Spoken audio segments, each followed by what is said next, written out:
back. I hope the sound sounds a lot better. I've actually put a special filter onto my voice so that it comes through without any extra who knows. But hopefully you guys can hear me a lot better than last time.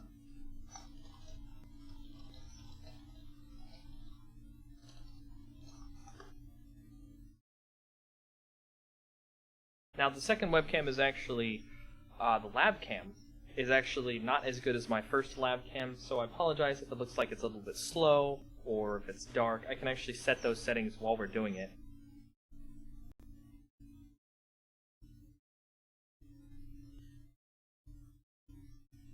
But if you give me a moment here, I will get things set up with the mana source, and I'll do some Twitch, not some Twitch, but some messing with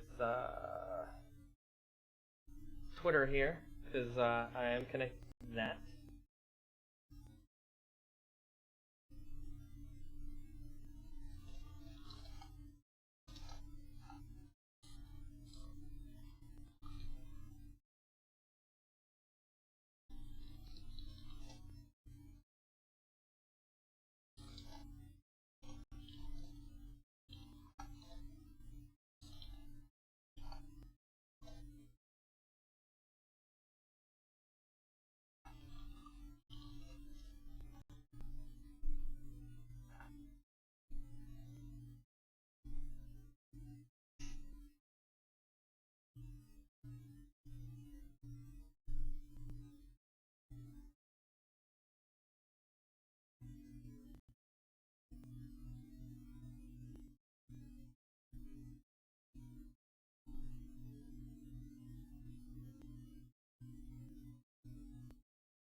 Okay, so I got that set up with the Twitter account, so that should be going out right now. I believe I have tagged the mana source as well, so we'll get that going. I will be trying to keep an archive of this stream on my YouTube channel, so if you go to the YouTube Riptide Project Laboratory channel, we will have that set up. I recommend checking out my current video that I have on there. The last transmission we sent was about the current events of Innistrad, and it's actually quite funny. So, you know, if you like that sort of thing, if you like funny, we got it. So, check that out. Just want to talk about some Eternal Master stuff. Now, I know you guys have seen some of the cards, basically all the cards, because they've been revealed, right? Sorry, there was a random creature off in the corner. I had to get it away.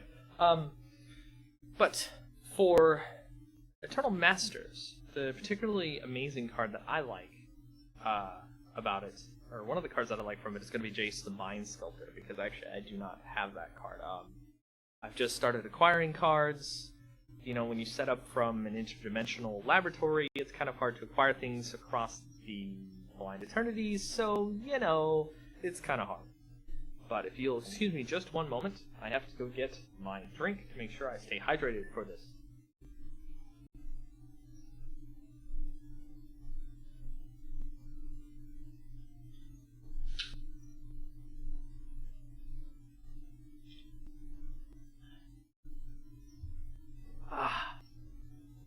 You can never stay hydrated.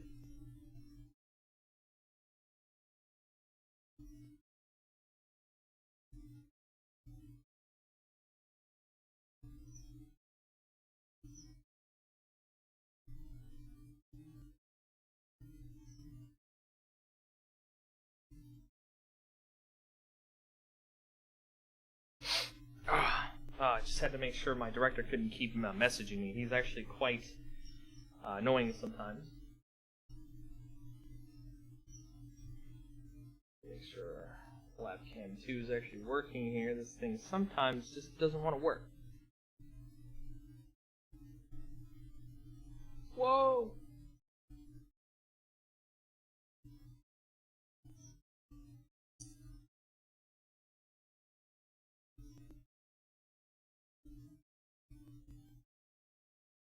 There. That should work. Let me make sure that the camera is...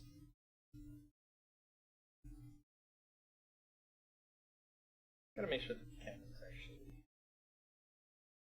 seeing and viewing.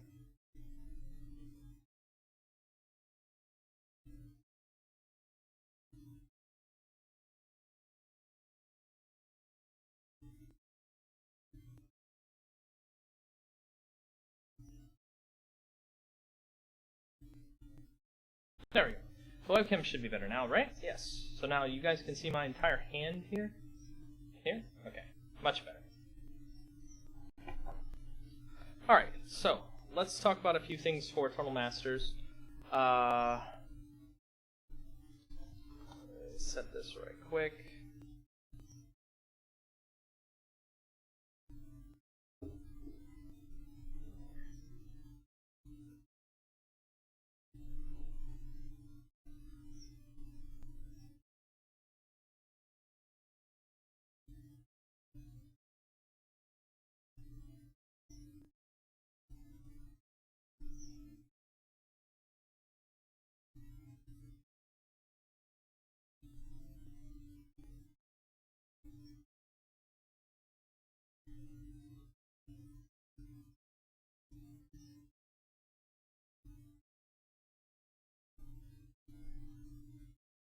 Alright, well, okay.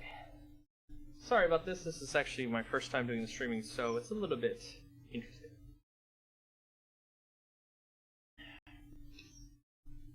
But let's go ahead and talk about some Eternal Master stuff. I'll get that stuff set up for you as well. Let's see. I know exactly what to do here. That little image.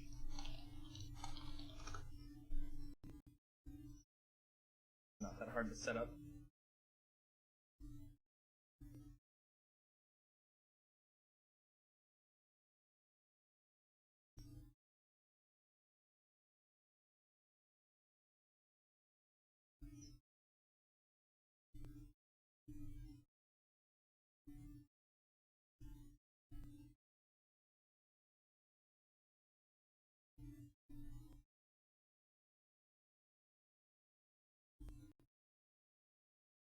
There we go.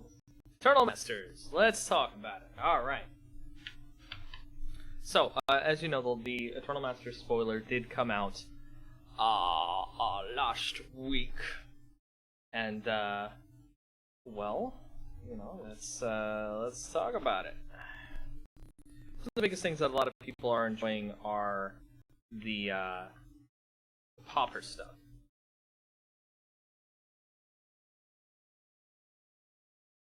And with the popper stuff, well, I mean, you've got, you know, some rares and mythics that have been moved down from that rarity to common. And that allows people to play popper. That allows people to build their decks with new setups that they've never done before.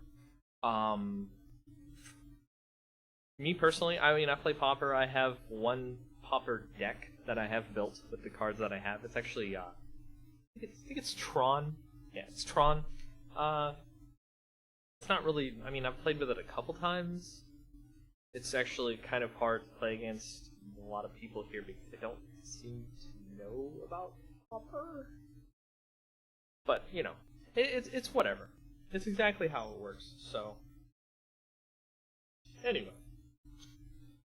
The extra cards that are in Eternal Masters that I like include, of course, Jace. I need to get that one.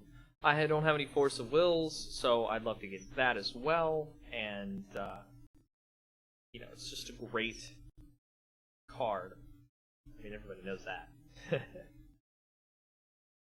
But let me get set up here with the transcribing going on. And we'll also get set up with some starting game. I've actually got a standard deck here. Let me do some shuffling real quick. It is actually, I believe, a standard Bant Company Humans that I built myself. I actually had all the cards for Humans, and then I decided to build a Bant Company deck. what I'll do is I'll set up a mock game here right in front of you. You can actually see my hand on the camera, I'm hoping. And through that, you'll be able to see the cards, which should be pretty good. But we'll do we'll set up the mana source stuff too as well, so that way we can have that in the corner. We'll actually go ahead and do is sealed, graded, unlimited booster pack, charity auction. Hey everyone, transcription. It'll take just a moment to get that set up.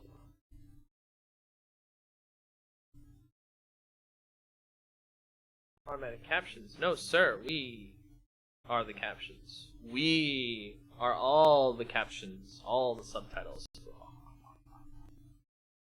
We'll have to turn this down low because... Hey everyone, Wedge will not here, help. and Add your first subtitle. Sir, we know subtitles better than anyone. This is of course, the YouTube interface for putting transcriptions onto videos, and I just want to say, if you have a chance to transcribe somebody's video, if you're trying to help out in the Magic the Gathering community, please transcribe videos into other languages if you know them. It actually helps out a lot with the user to get them to be able to be viewed by people who are deaf, who cannot hear, and those who can only just read will be able to read in their language. Because, you know, I mean, obviously the people who are talking may not be in their language, in Spanish or French or what have you, and it also just helps out because it allows interaction between other community members by knowing that they are getting helped out by other community members. It just makes everything a better place. It makes everybody a better place.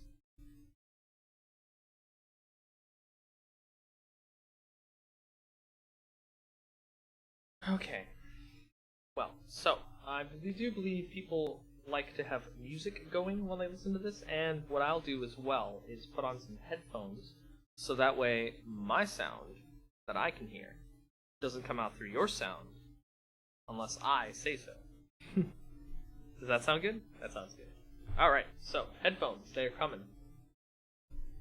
We have this type of technology here at the lab. We actually have lots of technology here at the lab, but this is pretty much all we really need. So, I'll get this set up, and then we shall do the deck and the transcription at the same time. That'll be fun. Let me get this music set up as well. Actually, for the music, I like to listen to what is known as the video game soundtracks that I believe your people have on Earth, so I will get that set up in just a moment.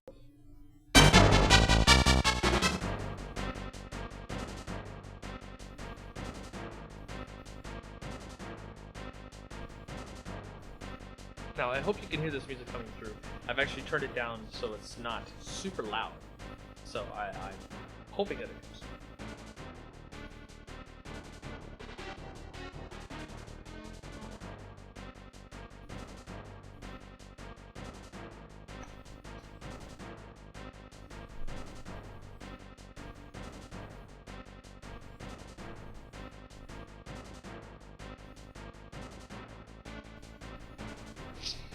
Okay, so hopefully the music is coming through. I don't know for sure it is or not. I will make sure that the music stays good and usable throughout the entire stream.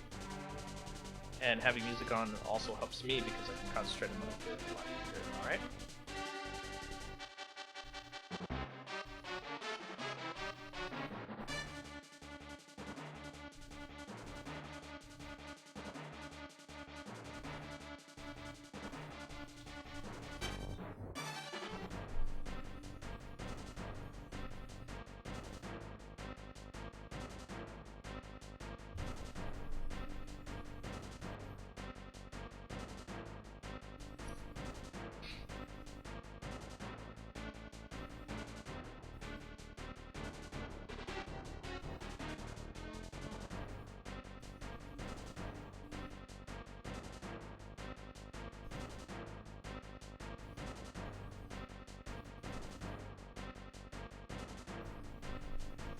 Now, if you want a little bit of a peek into what I'm doing here, I can actually show you the transcribing.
Okay.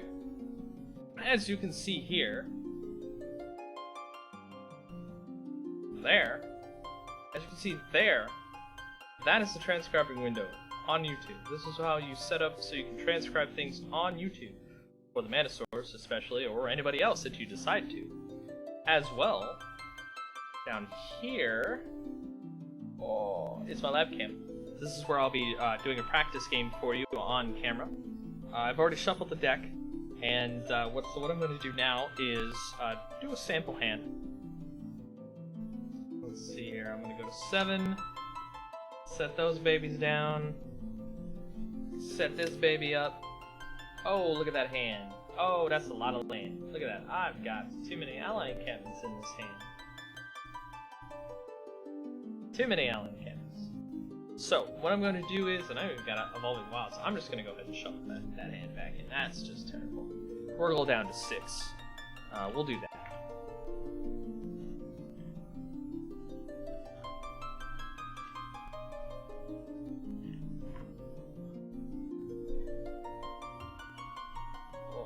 Get rid of Turtle Masters because we don't need that anymore. We're not talking about it at the moment.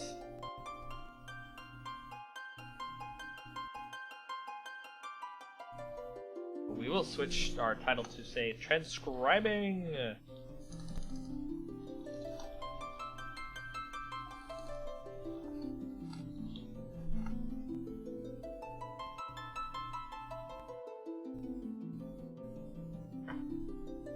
So, just a little shuffle here.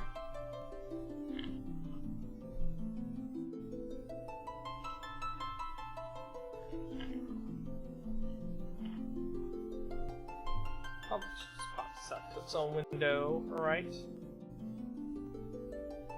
Indeed.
Okay, so, still shuffling, but we'll get this set up.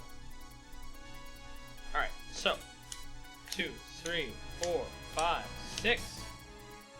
Stop that down, and then, oh, much better hand. Lumbering Falls and Evolving Wilds, Militia Captain and Thali's Lieutenant. I can use the Evolving Wilds to go get a Flame, so this is a not bad hand. We'll take a look at the top card. That's a Plane, we'll keep that there. Because now we'll be able to definitely cast something on turn 2. So, what we will do is play Lumbering Falls on turn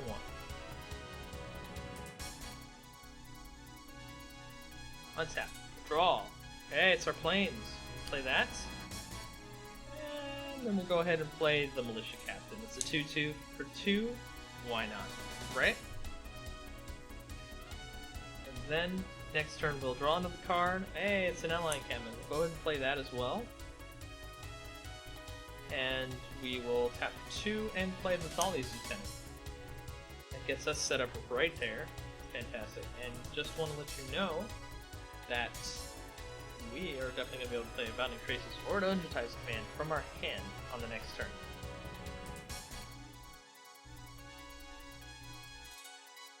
So next turn, we draw.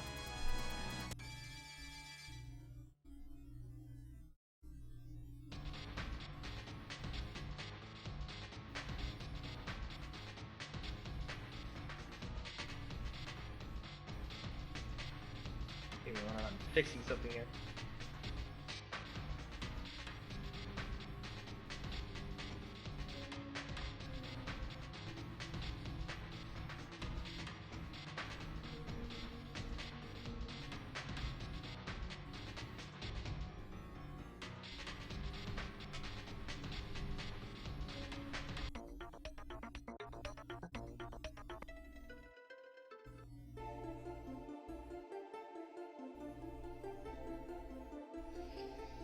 Okay, so this turn we have Evolving Wilds, Bounding Traces, and Evolving Wilds. So what I'm going to do is do the Evolving Wilds, sacrifice it, go look through my deck for... Yeah, I think an island seems like a good idea at this point. We want to be able to cast Reflector Mages, and various other things for our deck. So...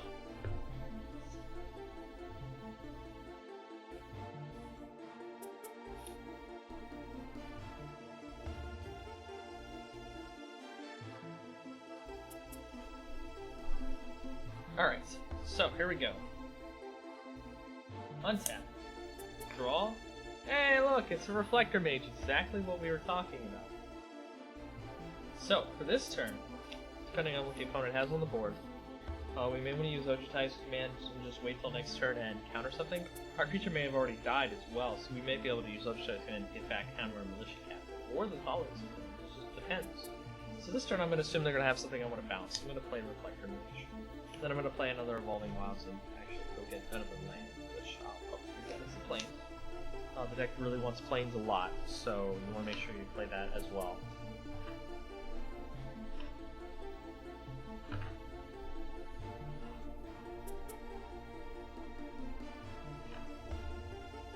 Okay, so shuffle and cut. And we'll untap, draw, and what we drew was an island. So, more lands is not a bad thing. What we will do here now is play the Bounding Traces. And next turn, Hunweir Militia Captain should flip. Now, at this point, there's probably a lot of other stuff that can come up. I haven't drawn the Collected Company yet, which I just did just now. So, I'm really, I should have been able to cast that, but I wasn't able to.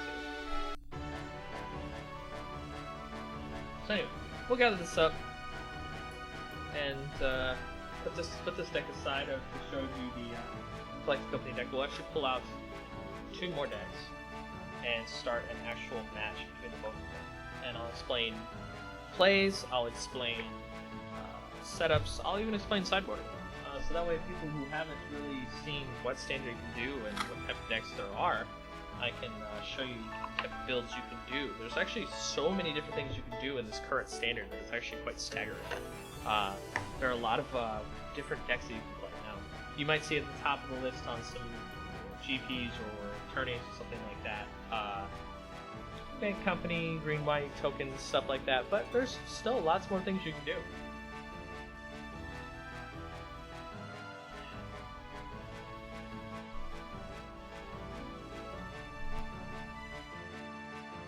So we'll do a quick match between these 2 decks.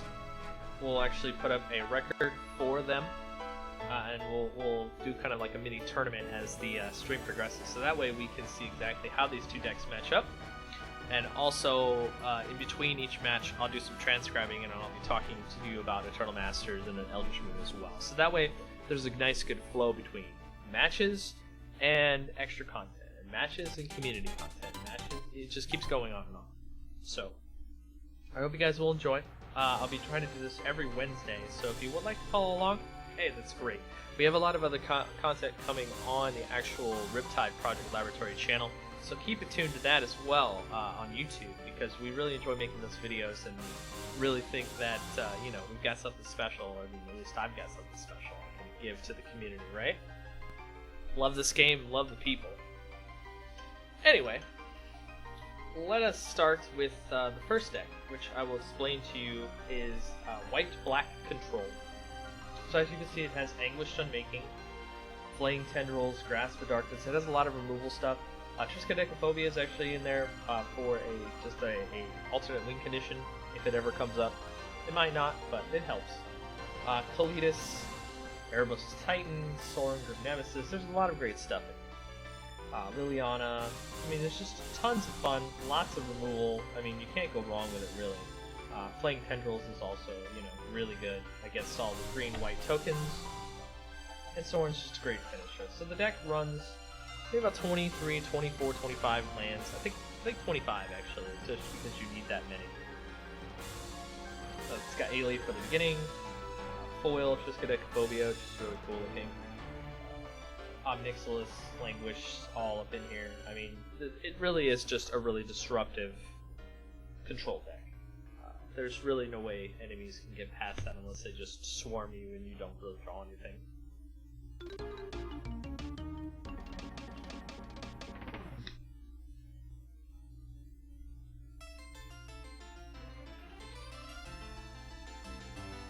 This deck is a blue-green-black control Delirium deck. So, in the game, or rather, in the deck, there are many things to get Delirium on. Gather the Pack is one of them. Forgotten Creation is another. Discard your hand to draw. So you can discard a hand that will get you straight into Delirium, and then you can start doing lots of fun stuff with Delirium. Including Mind Rack Demon will work right off the bat. You can search for stuff for Thing in the Ice to be able to flip it over. With Geralf's Masterpiece, you can use it to get it back from the graveyard by discarding it with the Forgotten Horror. Autumnal Gloom will actually flip over if you've got Delirium, so that should be fun.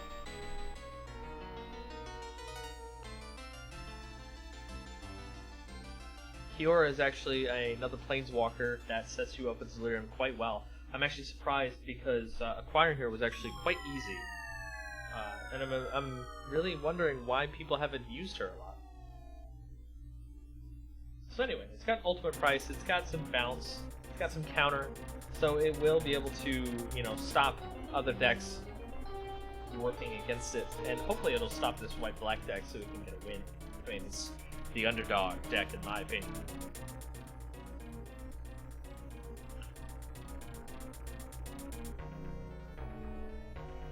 So, we will set up a quick match between these two.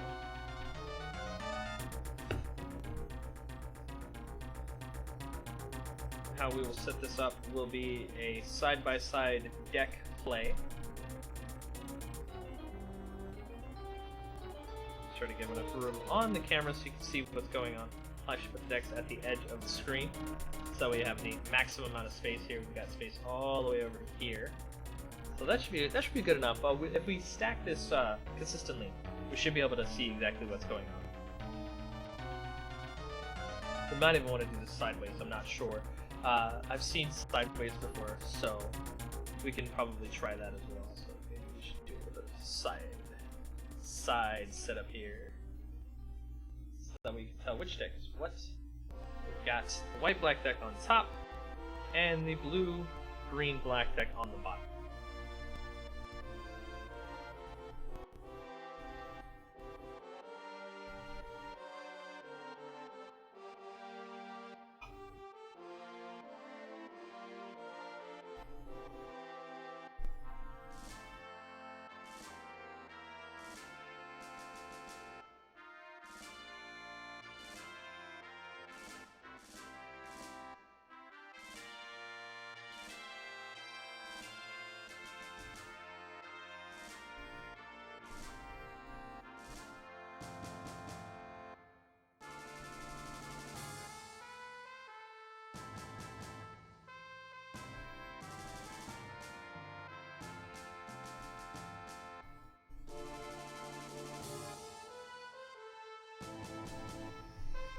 Alright, so let's figure out who goes first here. I've got some dice.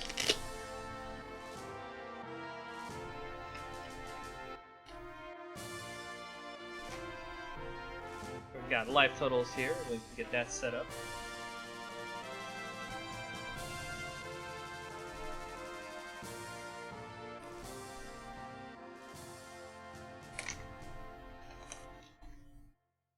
Alright. Highest roll goes first. Top gets 1. Bottom gets 1. Oh, we gotta keep going. Top gets 4. Bottom gets 1. Alright, so the top player is gonna go first. The top deck's gonna go first. The bottom deck will go second.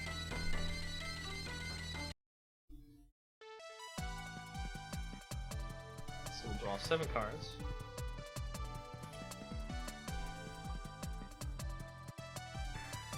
1, 2, 3, 4, 5, 6, 7. Ah, this is a terrible hand, as you can see.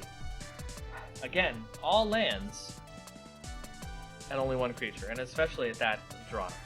And Drana is a 3 mana, 2/3 flying first strike, for 3 mana, 1 and 2 black. However, we won't be able to play her until turn 3 with nothing in between. Now this deck usually only plays something on turn 2, and has some sort of removal on turn 2 as well, so it can stall so it can get to turn 3, turn 4. They have big drops on turn 3, turn 4. So, what we are going to do is we're going to send this, we're going to ship it back into the deck, and we're going to get a mono. And get 6 cards.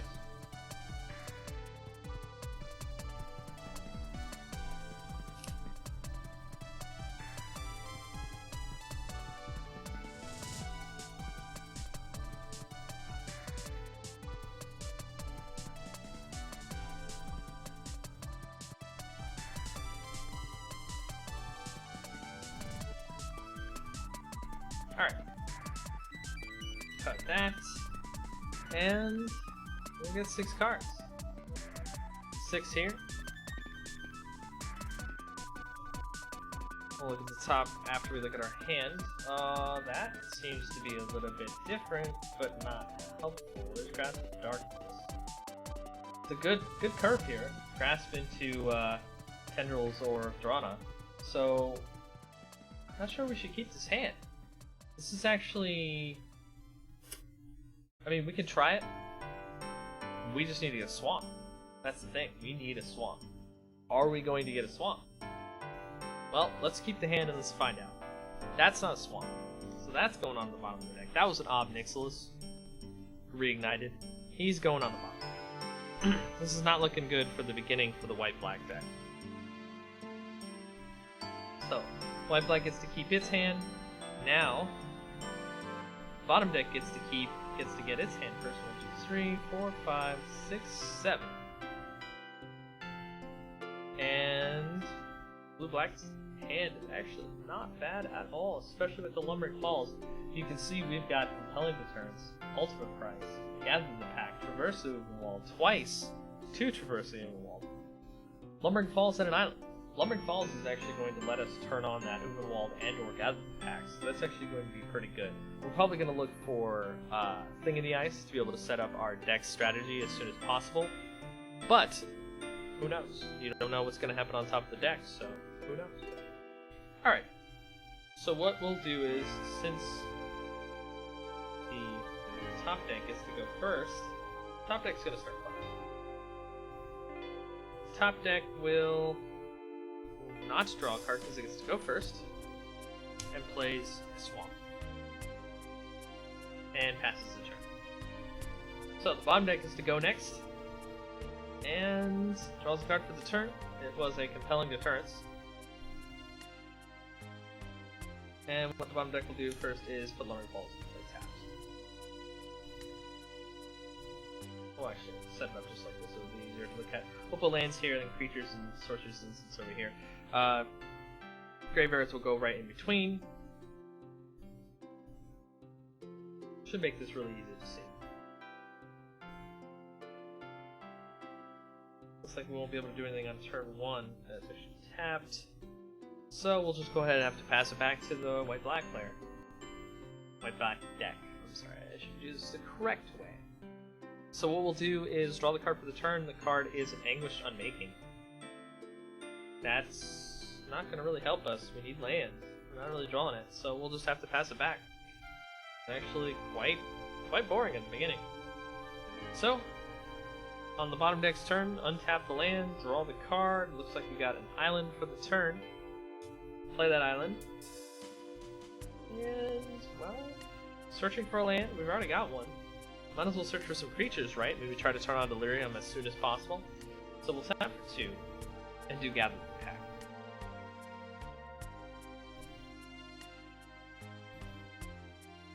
So what we'll do is reveal the top 5 cards. Number 1 is Traverse Uvenwald. Number 2 is Autumnal Gloom. 3, Thing in the Ice. Hey! 4, Cracked Choke Estuary.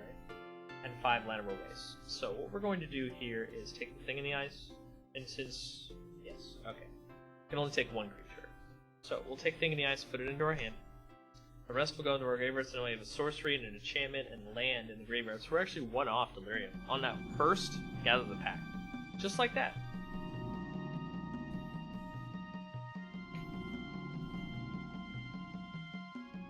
And now we've got 7 cards in our hand and we're pretty good to go, so we'll just pass it back to White-Black. So White-Black's going to take its turn. Draws a Languish. This is actually really bad for White-Black. We need to get a land and it's just not happening. Probably going to have to discard after another turn. So, White-Black just passes it back. Untap the lands. Draw for turn. Draw another Thing in the Ice. That's pretty good. We'll play an island. And we will tap for 2. And play Thing in the Ice. And what we'll do as well is we will play Lumbering Falls, tap that, and do a Traverse to Uvenwald. So that way we will not only remove a counter from Thing in the Ice, it goes down to 3 instead of 4, but we'll also go look for land, which we'll just go look for, probably, let's see what our hand have, a bunch of blue. We probably definitely need black, so we'll go look for a swamp, and there it is. We'll do a shuffle of the deck here.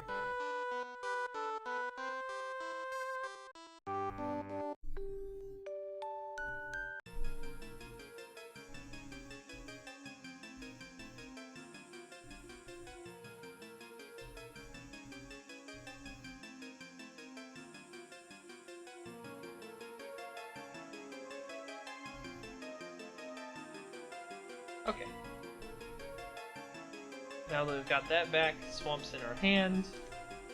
I think we're good to go. We can go ahead and pass the turn. Turn gets passed back, draw a card. Oh, fix that. Drew another Languish. This is out of control. We need to get rid of something here. I think it's just going to have to be a Languish. So we'll get rid of that. Put it in the graveyard sideways so that we know exactly which decks what cards. And pass the turn back. This is terrible for this deck. Untap. Draw. We drew another land. This deck is getting all its land drops. That's exactly what we need. So we'll go ahead and play the Swamp. So now we have all of our colors, blue, black, and green. And what we'll do is, since we already have 2 sorcery spells in the graveyard, we can actually traverse the Uvenwald and go look for a creature. So that's exactly what we're going to do. Traverse the Uvenwald, go search our deck for a creature. And which one do we want to pick out? I think we might enjoy getting some fun out of.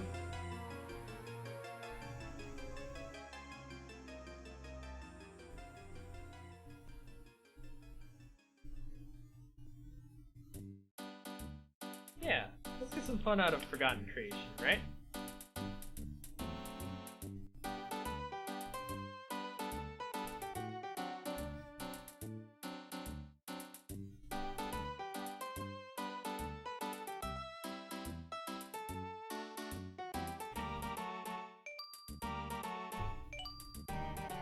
Forgotten Creation into our hand. Put the land for turn. We should be able to play. Oh no, we actually played the land this turn, didn't we? We played the Swamp. Well, we can just hold our hand then. Go ahead and pass the turn. Still not drawing any land. This is terrible. Quite terrible.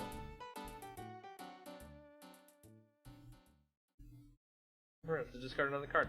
Well, we are going to get rid of Erebos' Titan because it can come back. Pass the turn back. Alright, well, what we're going to do is draw a card.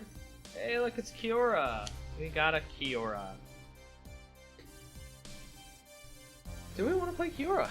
We could totally play Kiora.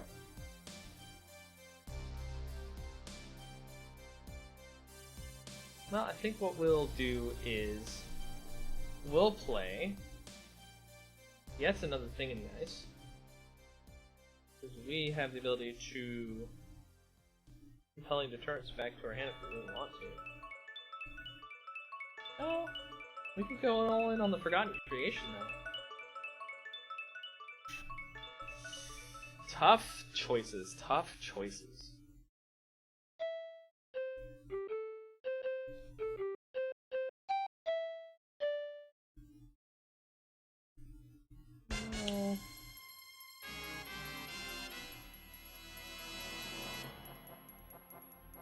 Yeah, we'll go all in on the Forgotten Creation. Why not? We're gonna draw into some 5 extra cards. That's what's gonna happen. We still need to get to the litter, so we're not there. Oh, that's what first thing we wanted. I messed up. That's my fault. But we'll assume it still worked anyway, right? So next turn, draw a card. Still not drawing anything. An alien. This deck, I swear. I'm just gonna go ahead and give it to the blue-green deck, because at this point the white-black deck can't do anything. So let's just give up. The white-black deck will concede, because this is terrible.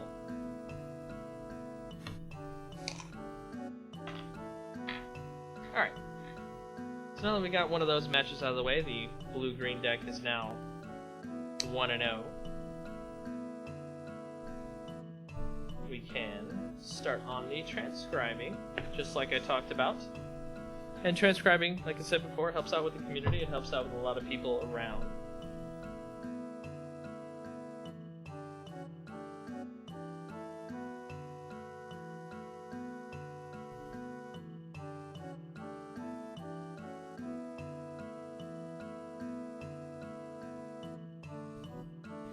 Well, it appears there's something going on with my deck here, where it does not have all the cards needed in the deck, which is quite odd.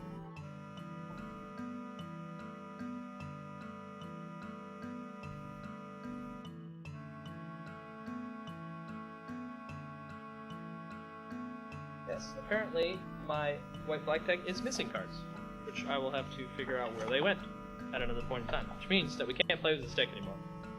Banished! You are banished! Hereby banished. I do not want to see you ever again. I'll figure out what's going on with that. That is quite an odd. However, we do have another deck, and we will definitely play against that in just a moment, against the blue-green deck.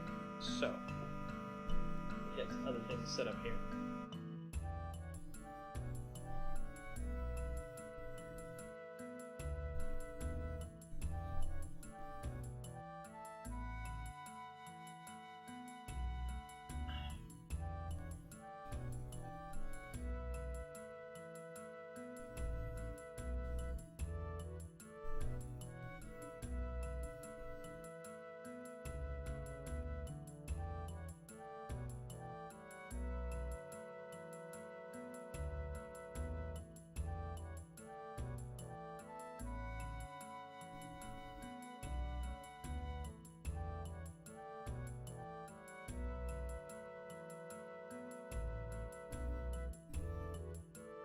Okay, so to go over things for subtitling. For video, you gotta listen to the words about what's going on with the video, especially with Wedge. It's kind of hard to understand how he talks. He talks really fast, and he has specific examples of what he says. what you have to do is listen over and over again, get used to the way the sounds of the player, or rather, the video person sounds in your head, transcribe them down onto text. Pretty simple as that. Now make sure you write your text in the best grammatical way possible. You want it so when the person who is reading the closed caption is like they're reading a book, and or as if they're like reading a transcript of a like scene, like on a movie or a film.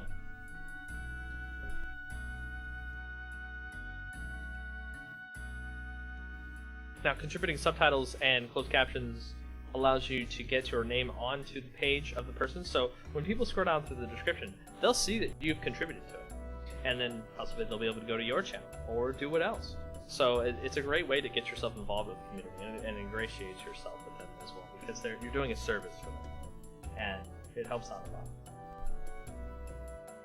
So let's get started on the first couple, maybe like the first minute here. We'll get that set up.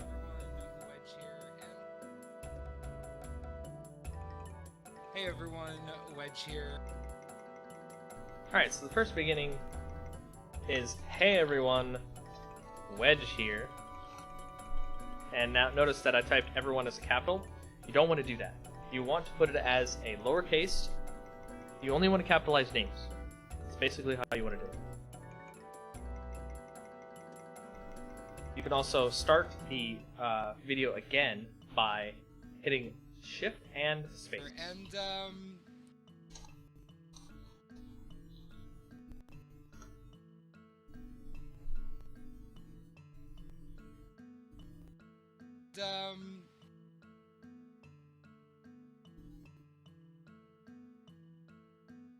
Wedge here, and it's a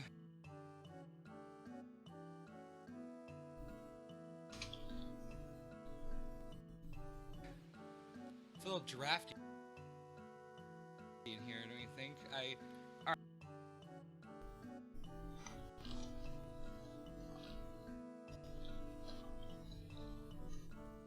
Make sure when you're typing, you're also putting on the make sure you put in the extra like commas and correct punctuation. If you don't do that, it makes it look like you're reading a text from somebody, and that's just terrible. Nobody wants to read any sort of text from Wedge. I mean, come on, who wants to do that? Make sure when you're doing it, you actually go to the little bar at the bottom and drag the caption to be over the correct sound bites, because otherwise it'll come up looking like he said something totally different from what you just wrote down. In here, don't you think? Alright. Now see at the end there he said,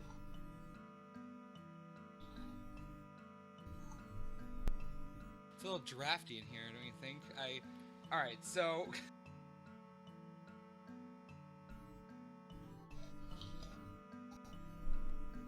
it's a little drafty in here, don't you think? Alright, so yesterday we can also put in an extra subtitle where he just laughs.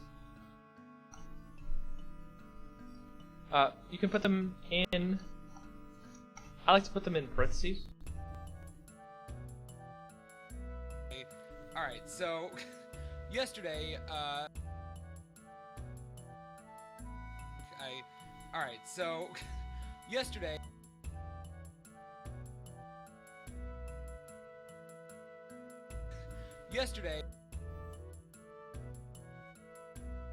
Gotta make sure it alright, fits as so well. yesterday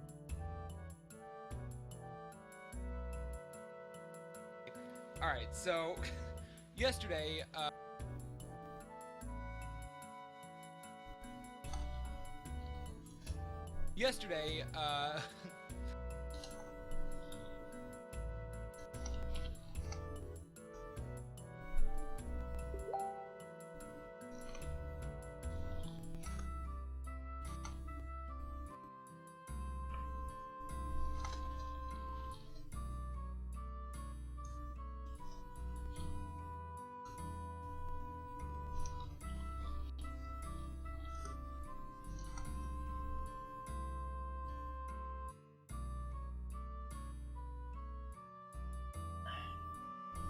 And that's basically how it's done.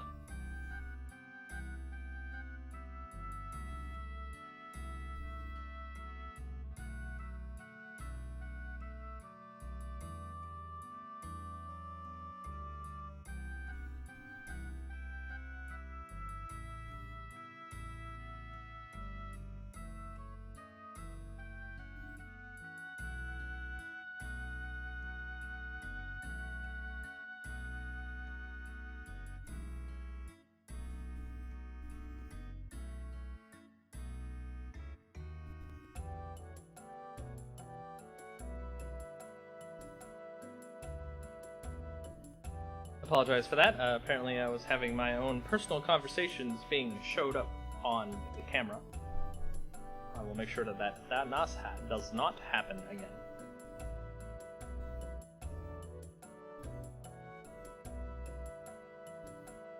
So anyway, that's basically it. You go through, you put down the captions where they're supposed to be throughout the entire video. You can, go as long or as short as you want when you're putting in the captions. But what I recommend doing is taking some time where you do not have any sort of sound getting in the way, so you can clearly hear all the words the person on the video is saying, and as well, so that you can get an accurate connection between the words and the actual words being spoken. So that way when they are put onto the video, they link up correctly. Now, since I've explained a little bit of that, we can actually go ahead and get rid of that and do a little bit of more match setup.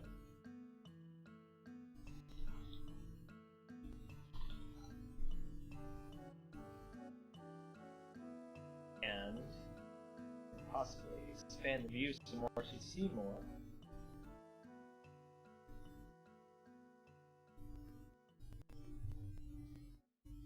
Okay, alright.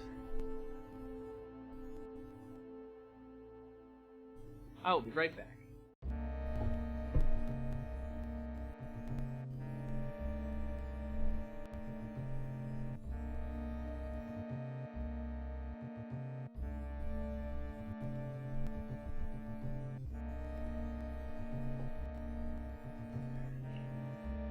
Okay, I'm back. Alright. Alright, so what we're going to do is the second match of the self-tournament. I'll actually probably try to set up a better setup for the tournament myself. Perhaps we're using the main camera in our lab so that way you can get a better view of what's going on. The secondary lab cam doesn't exactly have the exact width that we need for it, as you can tell. But, let's see how this works, right? Alright, so deck 1 is blue, black, green, control, delirium. Okay.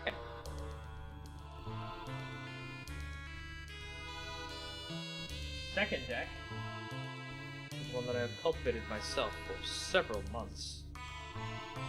And what we like to call it is red-white equipment.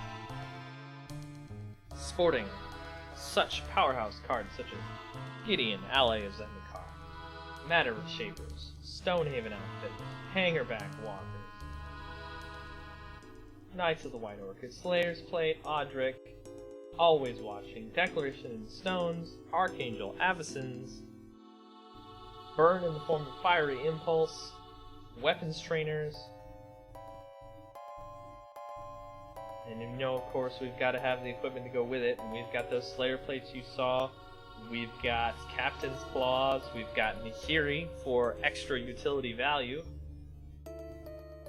This deck is legit. I used it to go top 16 in your state competition. I was actually able to show up and participate, even though I was from a different plane. I looked human enough for them. And I did quite well.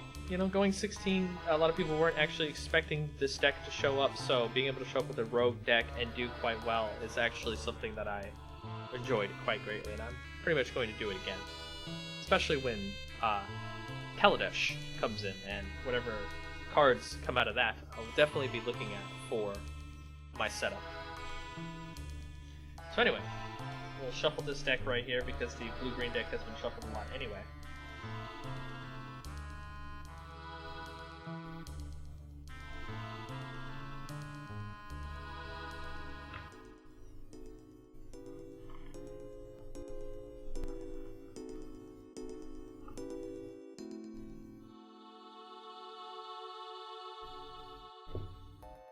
Okay, and we'll set up the life totals.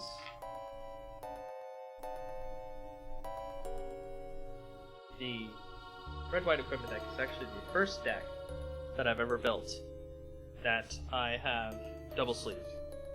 And upon doing so, I realized that I really like double sleeving. I really like protecting my cards that way, and it actually felt really good. So, first 7 for the red-white equipment deck. Red-white is actually my favorite 2 of the colors that you seem to enjoy on all the 5.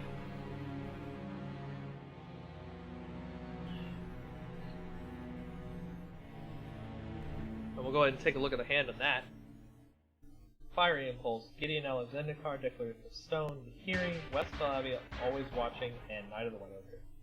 What a terrible hand. We're going to have to send that away and get another 6.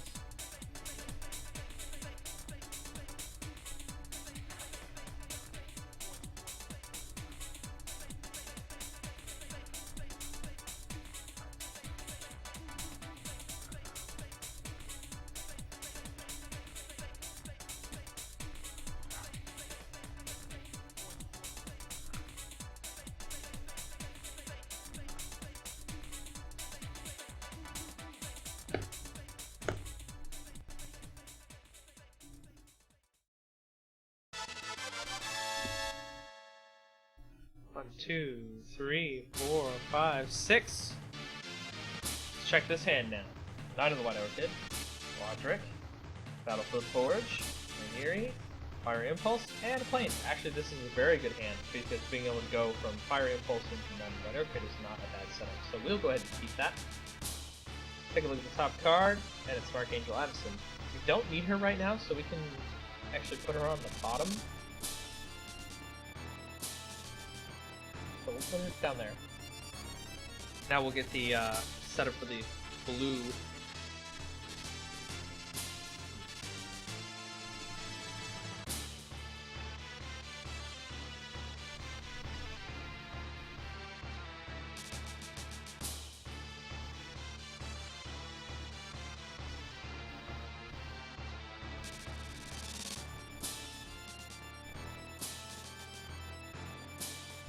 Sorry about that. There was actually some cards that stole away into the blue and green deck. We'll go ahead and get the 7 then.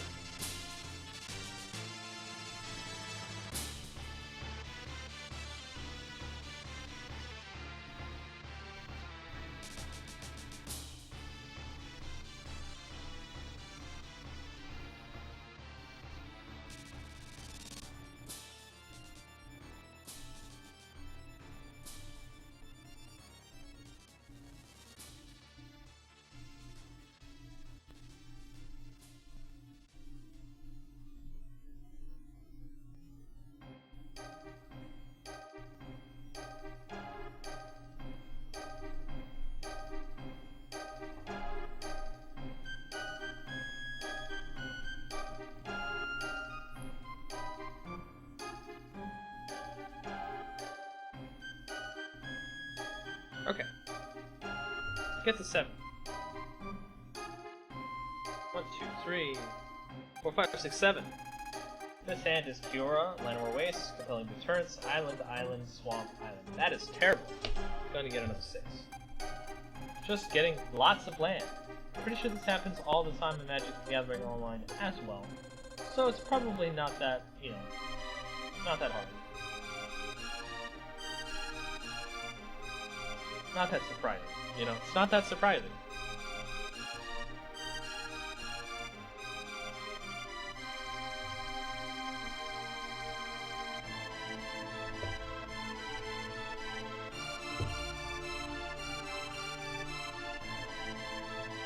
Six.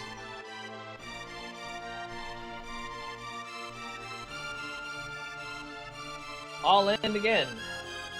Well, I think we'll just keep this all landers since we have alternate price and see what we have on the top. Autumnal Bloom. We'll go ahead and keep that as well.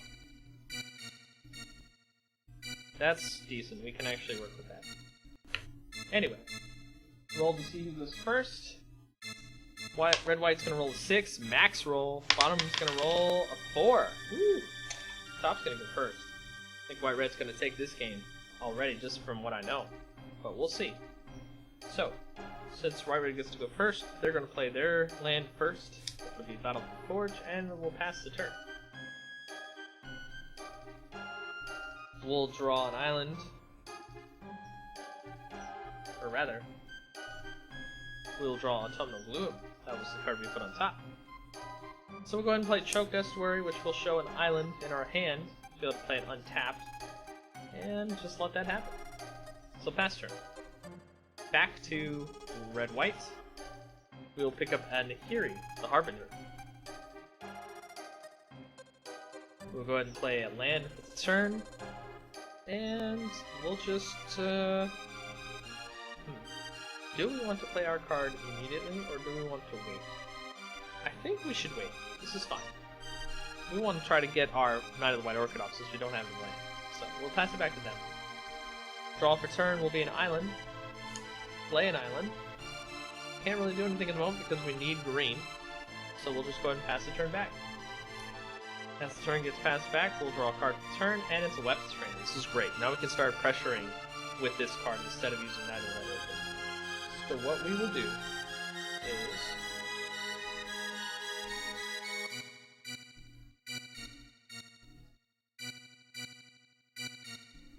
we will tap for the 2, take 1 damage, and we'll play the Weapons Trainer. Now the opponent has to take a look at their hand and see what they've got. So, the best move to use here would be Ultimate Price. However, Ultimate Price can't be used on Weapons Trainer because it is not a monocolored creature. So this actually is not going to work. So this player's just going to have to sit here. So what we'll do now is take our turn, draw a card, and it's another Ultimate Price. What a terrible card.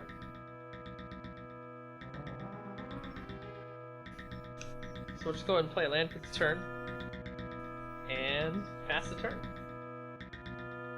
The turn comes back to us with the red-white, and we'll draw a card, and it's Hangerback Walker. Not bad, not bad.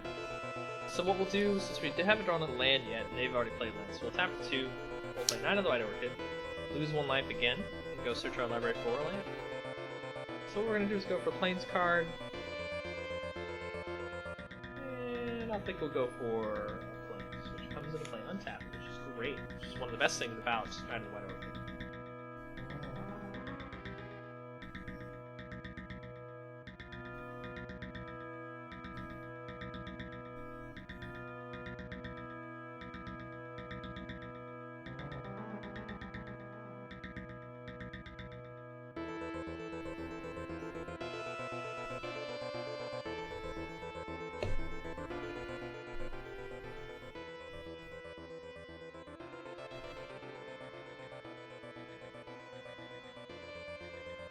So let's see if this works here.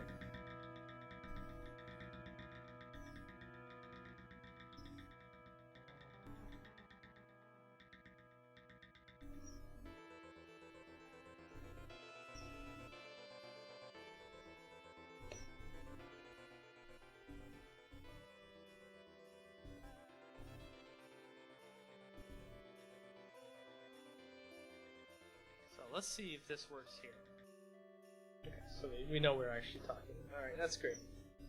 So, with the rest of the 2 Nahiris in my hand, I think what we'll do is attack with the Weapons Trainer, hit for that 3 damage, make the opponent go down to 17, and however, but at the end of the turn, blue-green player is going to definitely use their Ultimate Price and kill Knight of the White Orchid, so we can get that off the board immediately. So Knight of the White Orchid will go to the graveyard, and we'll pass the turn back, and we'll get to play. Draw a card for turn, and it's another island. This is actually wild, drawing all the islands in the deck. So we'll go ahead and play another island. And we'll pass the turn back. So we can't really do anything else. Untap. Draw a card. And we'll play Plains. Now we got 4. We actually have red too, so we can actually start playing Nahiri. Which I think I might go ahead and start doing that. So I'm going to tap for 4. And we'll play Nahiri. I'll take another 1 for the red. And now that we got Nahiri out, we're going to go ahead and discard another Nahiri. We'll take her up to 6. To do that. Draw a card. It's a mountain. Hey! We already played a land for this turn, so we don't have to worry about it. And we'll attack for another 3. Attack for another 3. So they'll take another 3, go down to 14. Pass the turn back. Draw a card, and it's a Lumbering Falls. Fantastic. Now play that and get access to our green mana. Still can't kill any other creatures because his Weapons Trainer is monocolored. Now I want to also let you know that with monocolored ultimate price, you can't kill the Hangerback Walker that's in my hand. So that's actually something that cannot happen. So we'll go ahead and pass the turn there. And it'll go back to the red-white player's turn. Untap everything. Nahiri is at 6. Draw a card for turn, and it's a Plains. Fantastic. So what we'll do there is actually play a mountain, so that way we don't have to take extra damage when we tap for red. You always want to make sure you can get off those pain lands as soon as possible. What we'll do here is, since we know he has ultimate price, since he's already used it, we won't play my Eldritch that's in my hand, because we know it's going to basically die as soon as it comes out. We want to keep up the pressure, so what we'll do is take up Nahiri to 8. Drop the Plains from my hand to draw another card. We do have targets in the deck for Nahiri to ult her. Avacyn and Eldritch are the 2. I have Eldritch currently already in my hand, so I'm going to wait to actually be able to play Eldritch on a turn, and then drop Nahiri. Sorry, then drop Avacyn, and then everybody gets flying. And Vigilance. That'd be great. So what I'm going to do this turn, however, is I'm going to tap 4. And I'm going to play Hangerback Walker, which will come onto the battlefield with 2 counters on it, which is great. And then, what I will do is attack with Weapons Trainer once again, and deal 3 more damage. Now they're down to 11.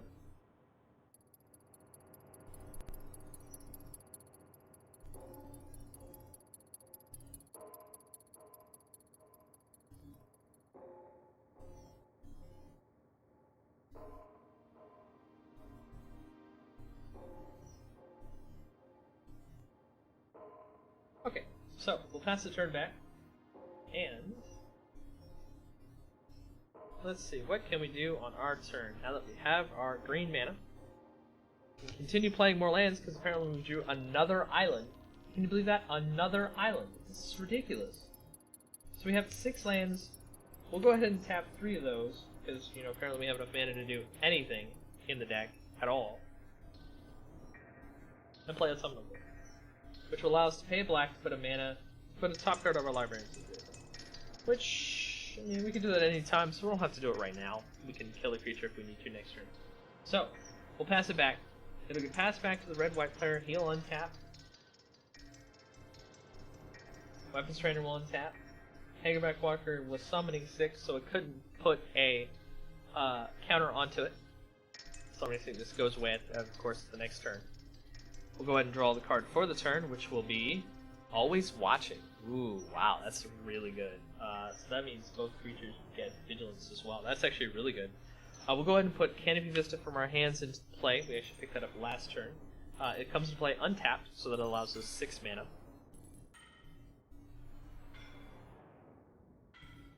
What we'll do now is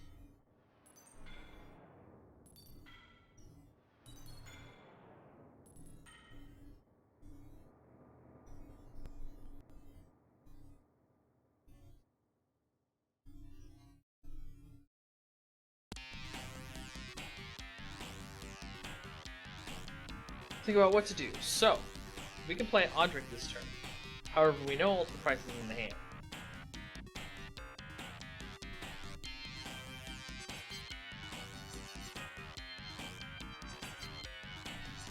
No, I think we need to press the advantage with Always Watching. So what we'll do is tap for 3 and play our Always Watching.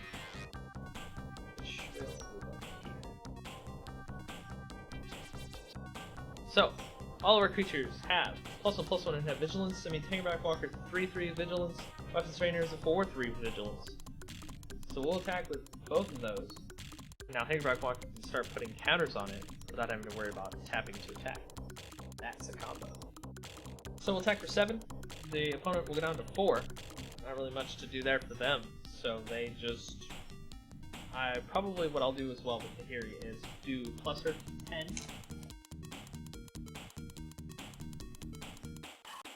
And not really discard anything. I mean, I really don't have to. So we'll let them take their turn. What they'll do at the end of turns, they have no targets to kill, is they'll pay a black 2 for the card in the top of the river, which is another land. Great, get rid of that, right? Untap. Draw the cards. Hey look, it's another land! Great. There's an island. Ooh. Such things we can do with this deck once we draw the entire land.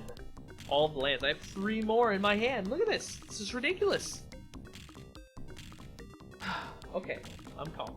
I mean, I have the ability to turn, or rather I don't have the ability to turn Lumbering Fall into a creature because I need another green mana, which I apparently already got rid of. So we'll just go ahead and pass back. So at the end of turn, Hangback Walker will get a counter, because I can, and then we'll untap. And we're pretty much dead, because there's no real way for them to stop. And the card we drew for our turn was another Always Watching. Brutal. Brutal. Putting down 2 of them for +2/+2? That's pretty gross. Well, what we'll do is... What should we do? We'll just... Well, I mean, I could search my deck for Slayer's Plate. No, we'll just go ahead and give this up. That's Red-White taking game 1. That was just really impressive. That was just wild.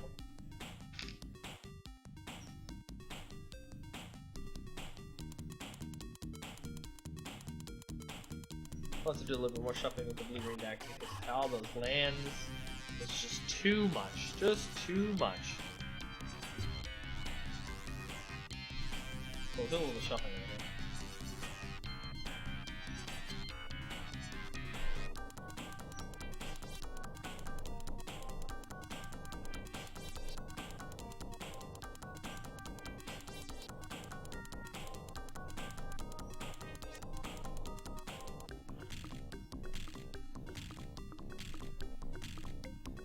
That's some shuffle right there.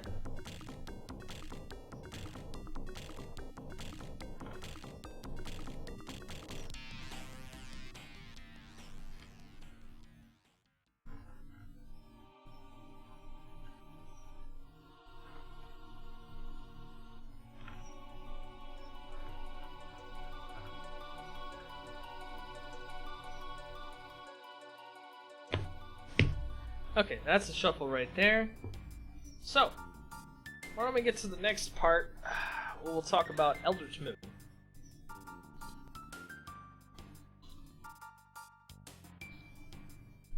Now, if you see my latest video about Eldritch Moon, which is actually a video where I had some interesting phone calls from some people, what helped out a lot was just kind of a knowledge that the interesting things going on Innistrad have made it so that, well, probably Emrakul. I mean, all the additional tentacles and various body horror stuff that's going on pretty much make it that it's going to be Emrakul. And really, I mean, what else could it be?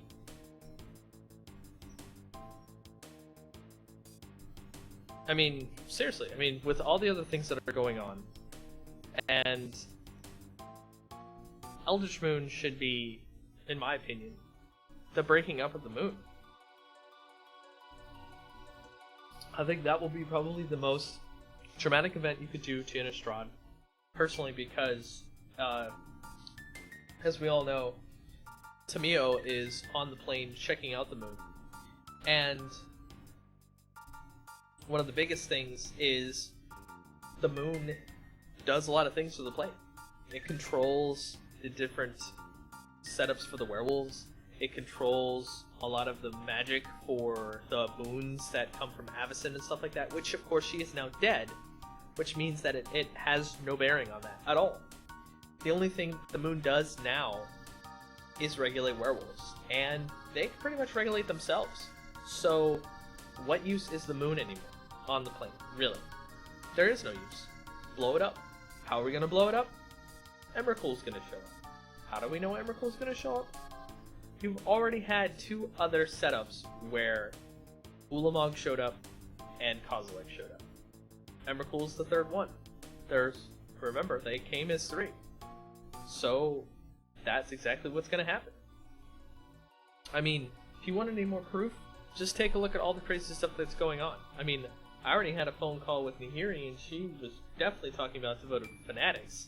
And fanatics and cults, I don't know. I'm not really sure up on that, but anyway. It is in my personal opinion that I hope that Nahiri actually comes out of this fine, and she actually is able to wake up from her madness, just like how Jace has been able to as well. I really do not want to see Nahiri die. As a person who enjoys white and red mana, someone like that perishing because of madness that she can't really control would be just too tragic. And I don't want to see that happen. I just don't. We need more strong white-red characters, and Nahiri is definitely one of the ones on the list. For other things for Eldritch Moon, I actually anticipate seeing, of course, more the transform abilities on the cards that I have seen, the dual-faced cards. I expect to see some more madness. I expect to see some more werewolves, vampires, the usual things that you see on Innistrad. So I mean, there's a lot to cover here, and Eldritch Moon will definitely do it, especially with Liliana being a big part of it. She definitely will be, I think, key in helping organize the resistance against Eldrazi if they show up. And her control over zombies will allow her to muster an army big enough to help. Whether or not she actually will want to help with Jace, this needs to be seen to be believed. She really likes the plane though, so it's possible that she just might come to the defense on her own. Just like how Soren is, gung-ho about to the defense himself. We won't know for sure.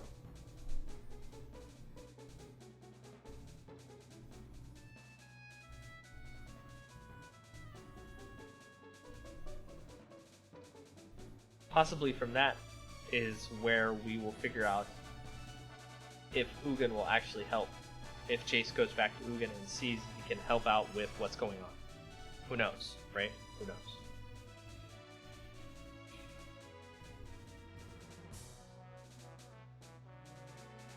Anyway, for the last match of the stream, since the stream will be over in about 30 minutes, we will do the second game of the Solitaire tournament. We'll continue this on the next Wednesday stream, where this deck, or the winner of this match, will compete against one of the other standard decks that I have built. Possibly the Vant Company Humans that you saw earlier. This is quite a strong deck, so we won't know exactly what will happen. Maybe even some sideboarding might get me involved. So what we'll do here, set up the second game.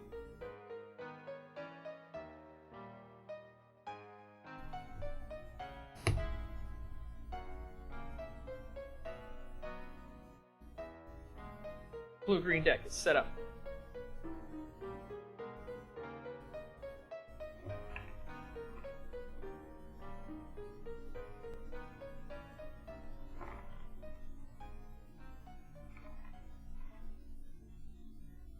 White-red is set up. Life totals back to 20. Hoping the stream can see the life totals. Setting it up so it works. Hopefully.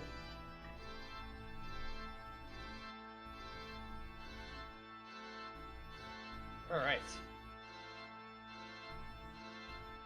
Move this over so we put as much space as we can. We all know space is the place.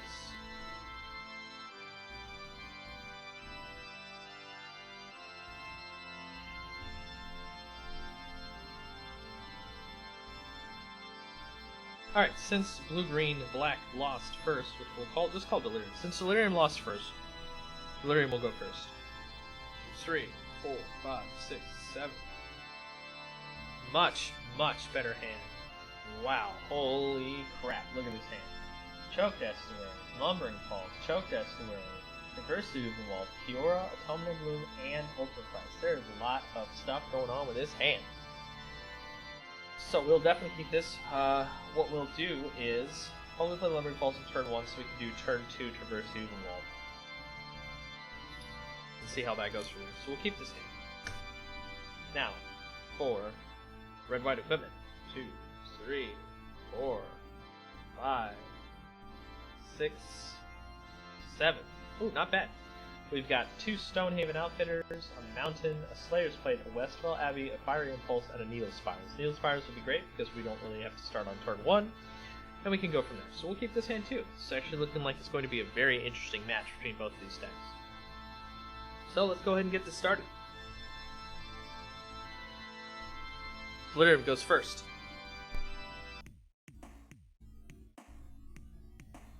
Delirium is going to go ahead and play the Lumbering Falls first, and pass turn.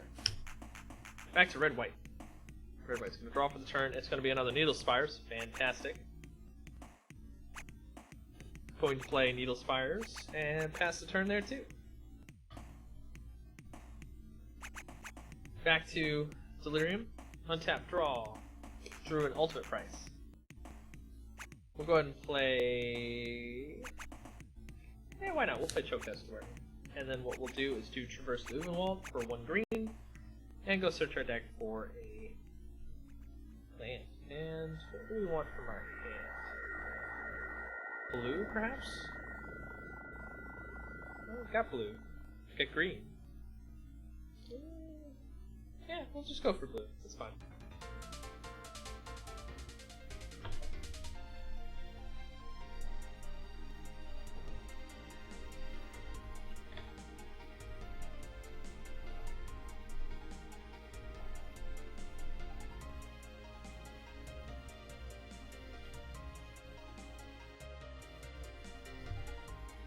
Okay. Island goes into the hand, and pass the turn. Turn goes back. Red-white equipment's up. Draw a card. Matter Reshaper is the card that was drawn. Fantastic. We have the West Lobby, so we'll know we're definitely going to be able to play that in turn 3. So we'll drop a mountain, tap for 2 here, and play the Stonehaven Outfitter. Boom. Get that out on the board. Alright. We'll pass that back. So go back to blue-green. Sorry, Delirium. Pick up another card, and it's the Llanowar Waste. That'll actually help us get set up on this turn. So what we'll do is play the Llanowar Waste, tap that for 3, and play Autumnal Bloom. Sweet. We can do that right here. Well, actually, since we got 2 Ultimate Price, let's actually go back. And we'll tap these 2. Yeah, we'll Ultimate Price this creature, so we'll get that out of there. So now we have 2 cards in the graveyard. 2 card types, Sorcery and Instant. So we're getting close. Stonehaven Outfitter goes to the graveyard. Bam! Get that out of here. Pass the turn back. Turn goes back to red-white equipment. Untap, draw a card. We draw a Hanger Backwalker. Fantastic. So what we're going to do this turn, however, is we're going to play Westville Abbey. And playing Westville Abbey gives us the colorless mana we need to play Matter Reshaper.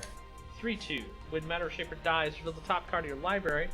You may put that card onto the battlefield if it's a permanent card with converted mana cost 3 or less. Otherwise, put the card in your hand. So it either draws you a card, or it replaces itself, which is a fantastic card. It's a great rare out of Oath of the Gatewatch. Pick it up if you can. So we'll go ahead and play that. Pass the turn back. Pass the turn back to blue-green. Check this out. Draw a card. Oh, it's a Mind Rack Demon. That's nasty. And I think we can play it this turn too. Thinking that's exactly what we're going to do. So we'll tap, we'll put down the island, we'll tap for 2 black, which one of it will actually hurt us, so we'll take 1. And 2 colorless, and we'll play Mind Rack Demon. Bam! Hits the battlefield, does a special trigger ability, which is when he enters the battlefield, put the top 4 cards of your library into your graveyard. Then if you have Delirium, you lose 4 life unless you have it at the beginning of your upkeep. It's a special Delirium ability. It's the second ability. So we'll put the top 4 cards through the library in the graveyard. The first one is Negate. That's this instant. Already have it. Land. An island. Don't have that. That's 3. Autumnal Gloom. There's the enchantment. There's 4. And Compelling Deterrence, which is another instant. We have 4 cards in our graveyard. We have Delirium. It's active. Yeah! Alright. So that means Mind Rack Demon will not hurt us next turn. This is actually really, really nasty for the white-red deck, who I thought was actually going to start having a good game. Delirium decides to finish off, passes it back to red-white, which now has to think, because this is actually kind of hard. So, Matter Shaper is chilling. We'll draw a card for the turn. It's a Fiery Impulse. That's fine. We have 2 Fiery Impulse in our hand, so if we can somehow turn on Fiery Impulse for 3, we can actually get rid of the Mind Rack Demon. We need to figure out how to do that first. So we'll go ahead and play the land for the turn, which is the Needle Spires into a tapped. And I think what we can only do is just, I guess, build up a board so we can start doing crackbacks if we need to, which is attacking back when the opponent attacks us. And yeah. Well, what we can also do is have a setup so where we can attack and make them want to keep the Mind Rack Demon back. Because if we can attack for 7, we can actually make them not want it. So what we'll do this turn is we'll play tap for 3. We'll play Slayer's Plate.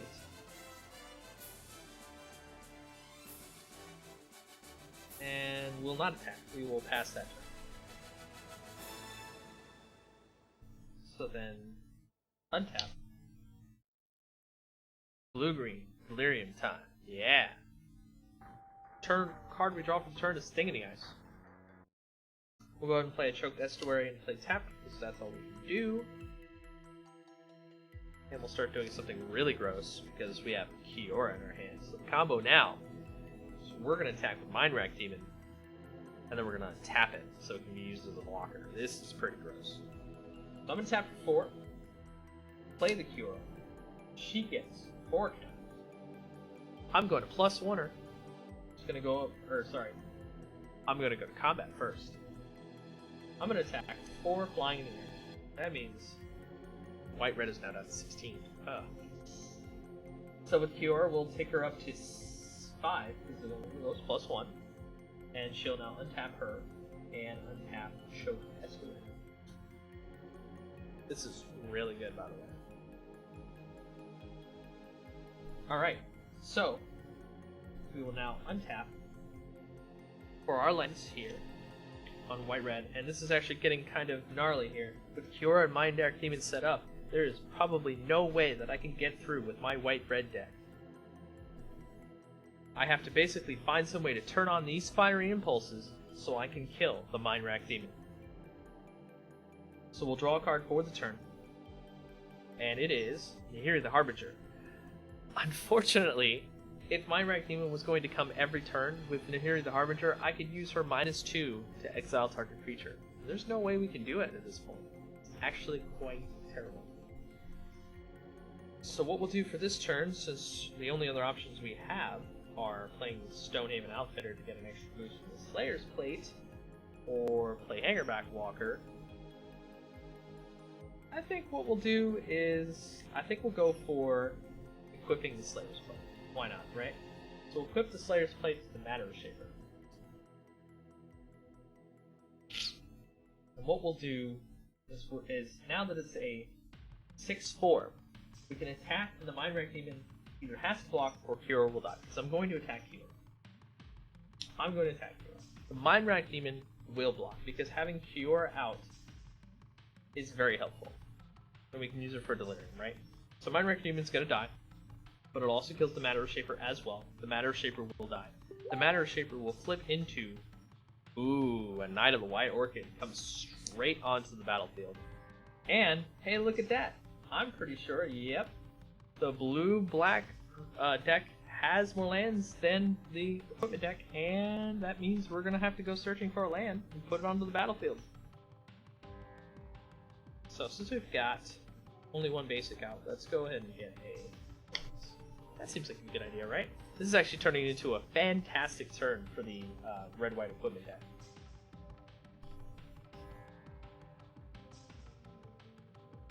So we'll do a little shuffling here, then we'll put it back on the ground, and we'll go ahead and put out, hey, why not, Hangerback Walkers, since we know they have Ultimate Price.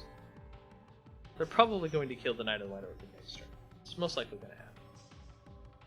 But if we make sure we have two creatures out that they have to worry about the Kiora, then we can make sure to make this work. So, we'll get this set up. Tap that 2. So we can tap out here. And we'll play the Hangerback Walker, which will come on the battlefield with 1 counter on it. Now we'll move the Slayer's Plate as well, because it's not being equipped at the moment, so we'll put it on the side there.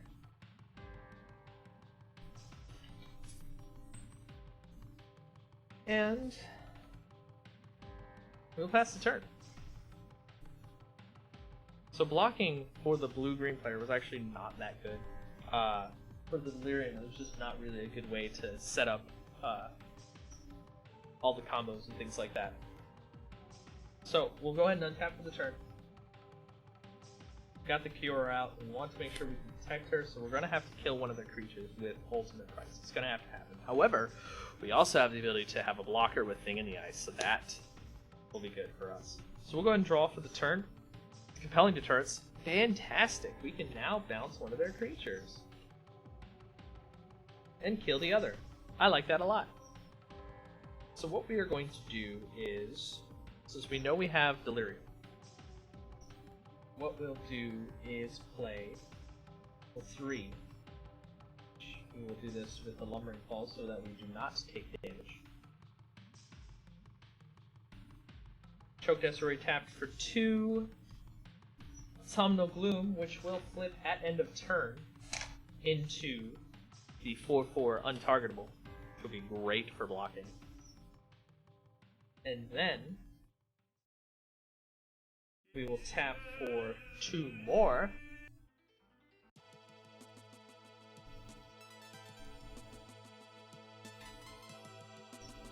And do a little ultimate pricing on the Knight of the White Orchid. Get that out of here. That's gone. Hangerback Walker's the only thing left, but that's fine. We can deal with that. We have Compelling Deterrence. We can do that next turn, right? Alright, so we'll just wait with this hand. And with Kiora, we'll pick her up. We'll untap a Choke Estuary, just to give the impression that maybe we have something, maybe we don't. Who knows? The opponent hasn't seen everything in our deck, right? So, at end of turn, Autumnal Gloom flips into Ancient of the Equinox. So put that down as now our 4/4 trample hexproof. Say goodbye to your burn, because you ain't got it. Pass the turn back. Opponent will now untap. Hope it gets this really rolling here. Well, what can we do? What can we do? Hexproof means that Kiora Nahiri can't really get to that creature. So we'll draw a card for the turn. It's another Knight of the White Orchid. It's not bad. Knight of the White Orchid is pretty good. But the opponent definitely doesn't have more lands than we do now, so we can't use Knight of the White Orchid's ability when he enters the battlefield.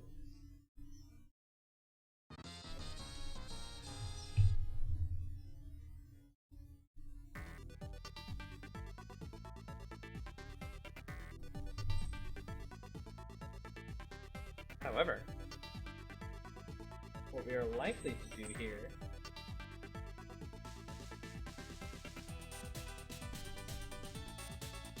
is play for 2 Stonehaven Outfit. So that'll give it a crypt feature +1/+1. And what we'll also do is pay 3 more to equip Slayer's Plate to the Hangerback Walker. Now the Hangerback Walker is a 5. No. He's normally a 5/3, but now he is a 6/4. So that means when he can attack, if the Ancient blocks, it will die, but we can draw a card from it. And we also get a Thopter, which is exactly what we want. Gotta get that Cure off the table, right? So we will attack the Hangerback Walker. We'll block with the Ancient. Hangerback Walker will die.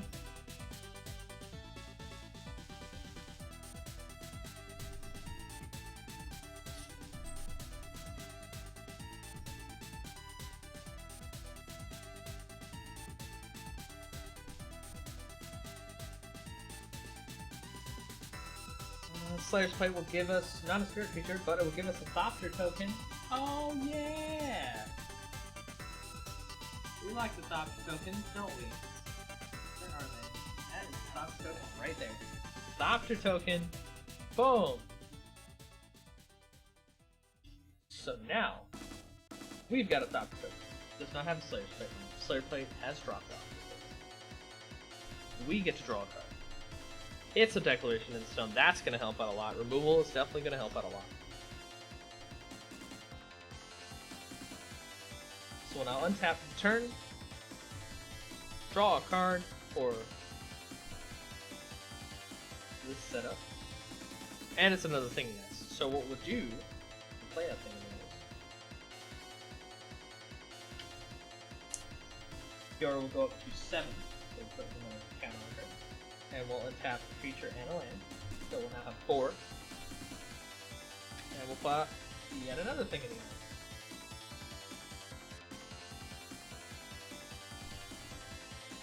Boom, look at that. Double thing in the ice. We've got blockers for days, as long as they're not flyers. Which we know they are now flyers. They have a Thopter. But we've got compelling deterrence, which means we can just bounce the flop there to the Thopter. Simple, easy. Easy, we got this. Okay. So what we're going to do now is untap here. This is their turn. And draw a card. So, the card we drew was another Knight of the White Orchid. They just still don't have more lands for us to get the ability from, so there's no way we can do it. However, we have something that's going to help out a lot, and we are going to tap 2 mana and do Declaration in Stone on their Thing in the Ice. So we're going to get those out of here. Thing in the Ice gets removed from the game. They get 2 clue tokens, which will have to pop out here.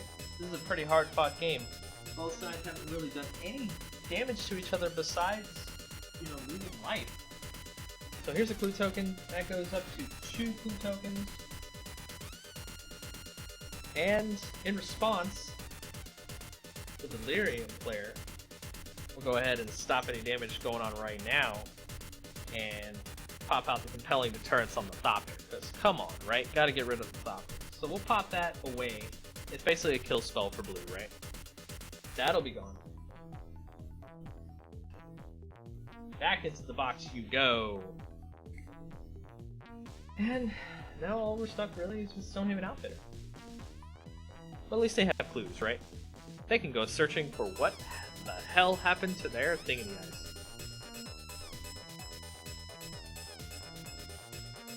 So, on our turn, since we did the Declaration of Stone, we are going to... What else can we see? We've got 3 mana left. We're going to use it. We're going to equip it. We're going to put the Slayer's Plate on the Stonehaven Outfitter. Boom! Now he is a 7/3. We're going to go straight at Kiora. Finally, Kiora dies before she can get her ult up. That was scary. That was probably gonna happen. I was gonna have to bust out the octopus tokens. Can you believe that? Like the octopus token. It's too much. It's too much. Alright, she's dead. Okay, so we're gonna untap here. For the next turn, we've got a problem with the Slayer's Plate creature. We're gonna draw a card for the turn, and all we drew was an island. This isn't good. We've run out of all of our options here. After this hard-fought battle, what are we supposed to do? The only thing we have left that we can attack with, or block with, is the Lumbering Falls, and that's not going to help.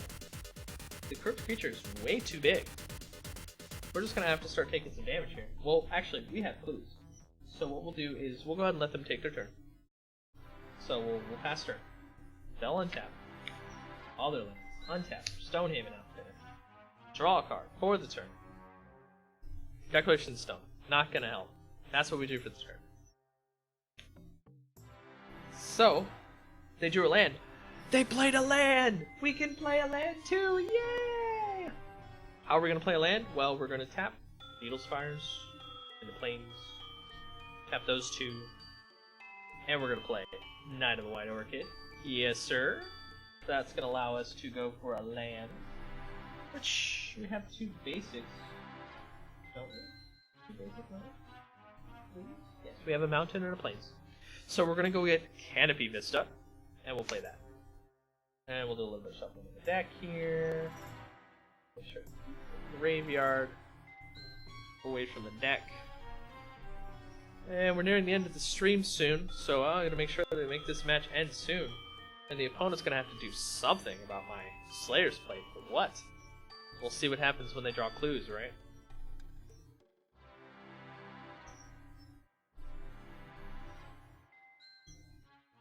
Alright, so cut this deck.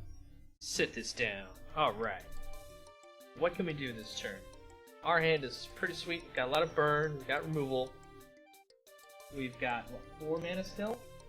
Fantastic. So what we're going to do is we're going to tap all those 4. For Nahiri the Harbinger. We're going to put her out. Boom! She's going to come out with 4 counters, but we're going to +2 her. Because we want to discard a card, we really don't need some of this burn in our hand, right? And try to draw something better. Plus, we want to get her close to the ultimate. Her ultimate is sweet! I'm pretty sure you've heard about it in Modern right now, where you can go get Emrakul. See what I'm saying? Emrakul. It's going to happen in Eldritch Moon. We know it's going to happen. Anyway. Whatever is in Eldritch Moon, her ultimate's going to summon. Right? And then that's going to be a part of a specific deck. Somebody's going to build that deck. I already have it in Modern. It's coming in Standard. We know it's going to happen. It's going to replicate. It's going to be there. Anyway, I'm going to go ahead and +2 her to get rid of Fiery Impulse. We'll just put that straight into the graveyard. Draw a card, and it is... Oh, now that is a draw. Next turn is going to be silly.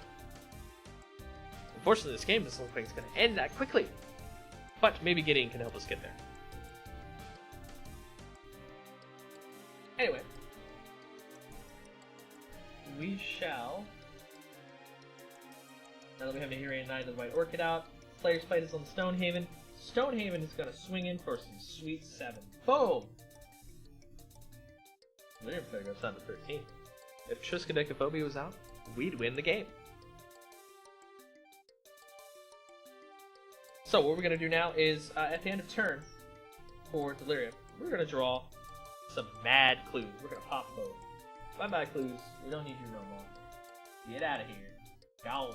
Gone, baby, gone. That can go back. We'll draw 2 cards.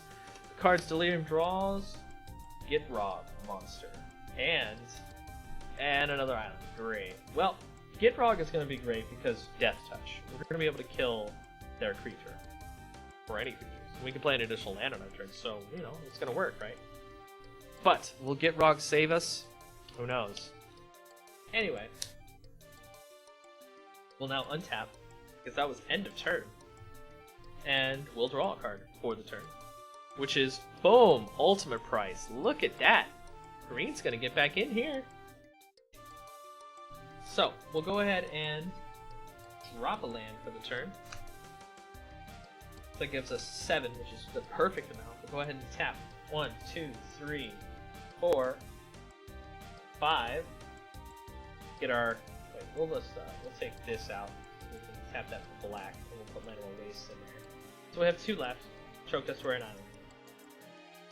Tap that. 5. Leave those 2 in taps. Boom! Gitrog hits the table. What's gonna happen now? The opponent's gonna look at it and be like, well, I got this creature, you know, he's got the Slayer's Plate on him. It's gonna be fine, right? It's gonna be fine. It's gonna be fine. Yeah, okay, it's gonna be fine. Boom! Get the Knight of White Orchid out of here. You're gonna equip it next turn. You're gonna get that little flyer from the Slayer's Plate. I don't think so. I'm just gonna block with Gitrog next turn. It's fine. We'll do that.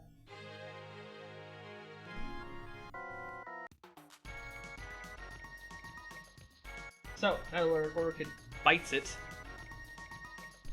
and we'll pass the turn back. We've got a Frog Horror. There's a horror sub-theme in this deck, it's hilarious. So, pass the turn back. Untap. Here he's got 6.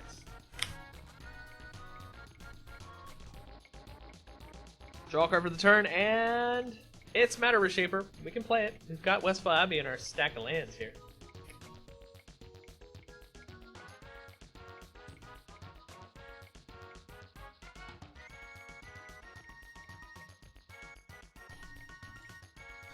So, what do we do for this turn?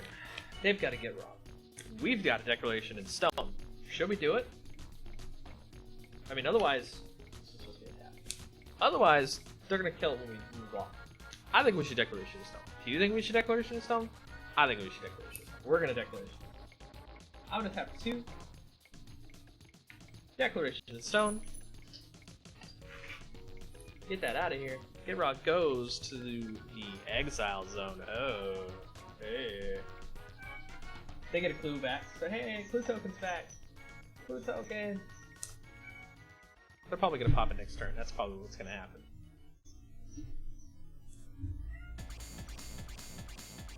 So what we'll do now is we'll tip Nahiri up to 8. We'll discard a card. We'll discard Matter Reshaper because why not? Draw another card. And it's another Fiery Impulse. Awesome. So what we'll do now is, well, we've got it in our hand. Might as well play it. Chapter 4. Play. Gideon Ally of Zendikar. He's going to call 4 counters, but he's also going to make a dude because we need a knight. For that night token. Boom, there it is. Slayer's Plate's still there. So we're going to attack for another 7.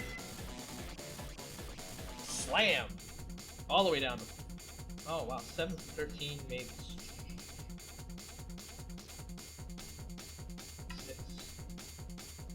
So, the Delirium player is now down to 6. This is actually quite nasty.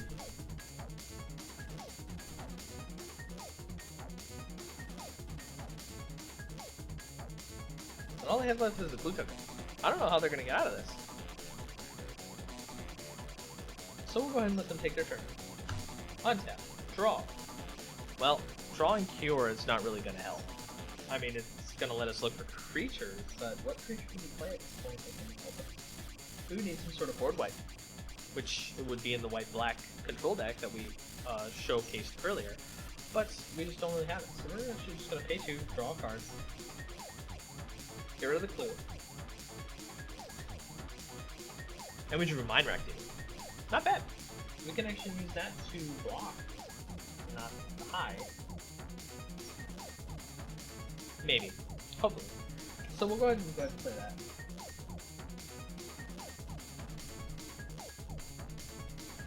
We'll make sure we pay the correct mana here.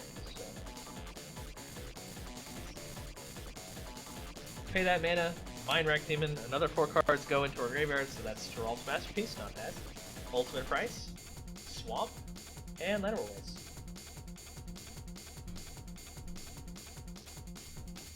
And now we have, let's see, 1 mana left. Got the Cure in our hand, can't really play it, so we'll just have to wait for next turn. But Mind Rack Demon is here to help us not die. So we'll go ahead and pass it back to them.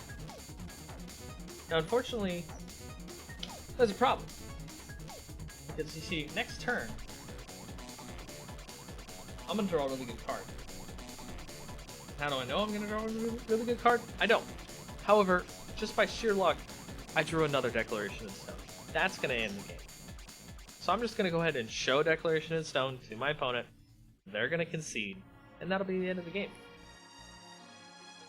With 2 wins out of 3, the white-red equipment has taken down the Delirium deck. Delirium fought back pretty hard with its Mind Rack Demons and Gitrog Monster, but unfortunately just couldn't get there because of the white-red deck continuing to put out threats in the form of Nahiri and Gideon. It was just too tough. With that, the white-red deck will advance in the Solitaire Tournament, and we will pin it up against the white-black deck next week, and we'll see how well it fares. I will also make sure to have a bracket up so that people who are watching can see the exact deck list going through. I need to make sure to turn some of the cards that got flipped here. Like Ancient of the Equinox, flip back to Tumble Wood. I'll go ahead and put this back in its box as well. And what we'll do is thank all the people for watching. If you stopped by and took a look, I appreciate it. Streaming will be happening every Wednesday. We will try to make sure to have interesting and exciting for you. Maybe do some dramatic readings of the Magic story and continue the Solitaire Tournament.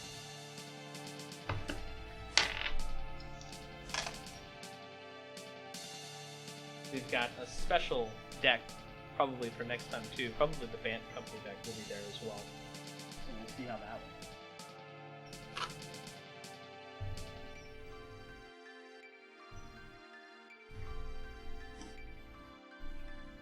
Anyway, I want to thank everybody for watching. I really appreciate all the people who support the channel and watch our videos on the channel.